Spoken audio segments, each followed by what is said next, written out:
Now to an amazing deep-sea discovery. The crew of a high-tech research vessel just found the wreckage of the USS Hornet, a World War II aircraft carrier sunk by the Japanese back in 1942. CBS reporter Mark Phillips shows us how they tracked it down after all these decades. The research vessel Petrel is perched on a spot in the South Pacific Ocean that was anything but peaceful 77 years ago. Then it was the scene of a major battle between the U.S. and the Imperial Japanese navies. The battle raged without let-up throughout the morning. For the U.S. aircraft carrier Hornet, it would be her last battle. Enemy planes scored several hits on the Hornet.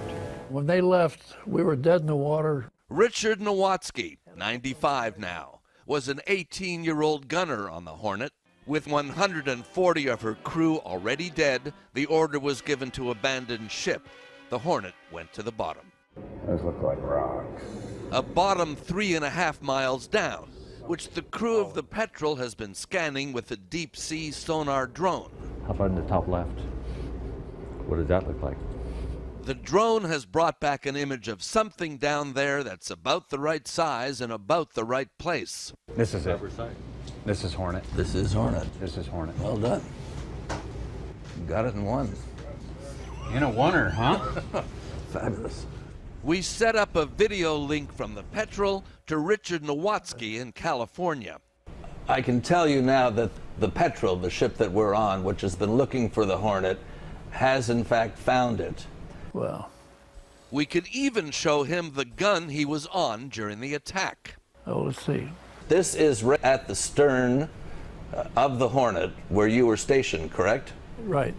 If that's the farthest one aft, that was my gun. Looking at that now, does it seem like a familiar place? Yes, it does. I used to stand on the right side of that gun, and that's where my equipment was. Wow. Well, 77 years later, there it is. If you go down to my locker, there's $40 in it. You can have it. Richard Nowatzki has enjoyed a long life since that day, seeing the Hornet again and the evidence of the men who served. A jacket hung on a hatch, somebody's wash kit complete with toothbrush, naturally made him reflect on those who hadn't been as lucky. Oh, yeah. Yeah, that's true. There were a lot of them. And young guys. No, I know I've been a very fortunate man. The actual fact that you can find these ships is mind-boggling to me. I want to thank you for honoring me with this way. But it's the crew of the Petrel and us who are honored to find the Hornet and the final resting place of so many of her brave crew.